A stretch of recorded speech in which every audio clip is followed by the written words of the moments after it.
Middle east में बढ़ते तनाव का असर अब भारत की ऊर्जा सुरक्षा पर भी दिखने लगा है। तेल और गैस की सप्लाई को लेकर किसी भी तरह की बाधा से बचने के लिए सरकार ने बड़ा कदम उठाया है। सरकार ने पेट्रोलियम और गैस से जुड़ी सेवाओं पर एस्मा लागू कर दिया है, यानी अब इस सेक्टर में हड़ताल या कामकाज ठप करने जैसी गतिविधियों पर रोक रहेगी। सरकार ने भरोसा दिलाया कि एलपीजी, सीएनजी, पीएनजी की सप्लाई में किसी तरह की रुकावट नहीं आने दी जाएगी। देखिए,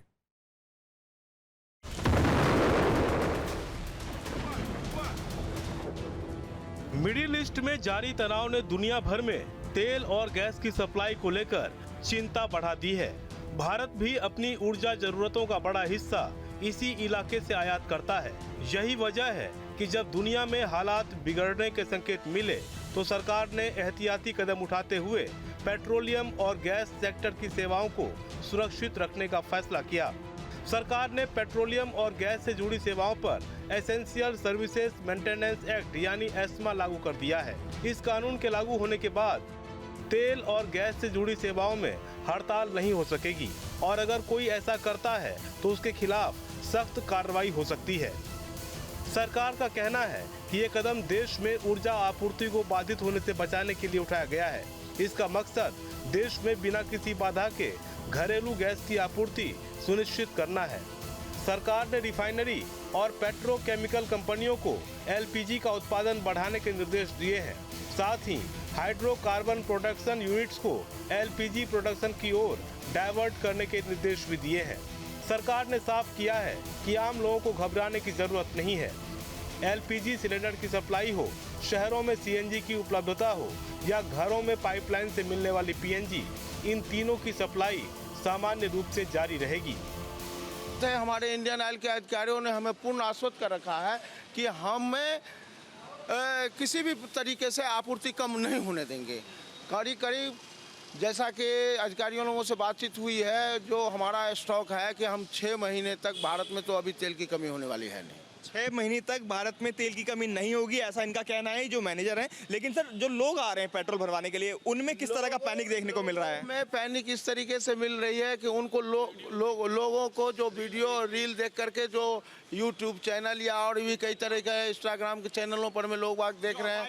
हाँ, जो चल रही है अफवाहें ज़्यादा हैं। अफवाह पर लोग ध्यान न दें। हमारे पास भारत में खास करके जो पेट्रोलियम मंत्रालय है वो पूर्ण तरह से आश्वस्त कर रखा है कि हमें डीजल, पेट्रोल और गैस की कमी नहीं होगी। ये अफवाहें किस तरह की हैं? ये अफवाहें इसलिए ये लोगों ने अपने आपस में फैला रखे हैं कि अभी ऐसी कोई बात नहीं है, यानी कि लोगों को घबराने की जरूरत नहीं है। तो अभी घबराने की जरूरत नहीं है और प्रशासन भी और कंपनी भी दोनों तरह से तैयार है लोगों को आपूर्ति करने की। सरकार भी यही आश्वासन दे रही है। दरअसल भारत की ऊर्जा जरूरतों का बड़ा हिस्सा खाड़ी देशों से आने वाले तेल और गैस पर निर्भर है। अगर मिडिल ईस्ट में तनाव बढ़ता है या समुद्री रास्तों पर खतरा पैदा होता है तो इसका सीधा असर दुनिया भर की ऊर्जा सप्लाई पर पड़ सकता है। यही वजह है कि सरकार पहले से ही व्यवस्था को मजबूत करने में जुटी है। ऊर्जा विशेषज्ञों का कहना है कि ऐसे समय में सप्लाई चेन को सुरक्षित रखना बेहद जरूरी होता है।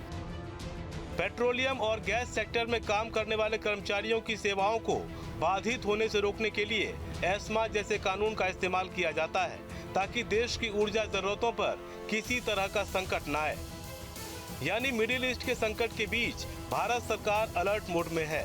सरकार का कहना है कि देश में पेट्रोलियम और गैस उत्पादों की सप्लाई को हर हाल में जारी रखा जाएगा। अब देखना होगा कि मिडिल ईस्ट में हालात किस दिशा में जाते हैं और उसका असर वैश्विक ऊर्जा बाजार पर कितना पड़ता है। Team news state. आपके मोबाइल पर तुरंत आएगी ब्रेकिंग न्यूज। स्क्रीन पर सबसे पहले दिखेगी बड़ी खबर। देश दुनिया की हर खबर एक जगह। अब आपके मोबाइल पर तुरंत फटाफट इंस्टॉल कीजिए न्यूज़ नेशन ऐप और रखिए खुद को अपडेट।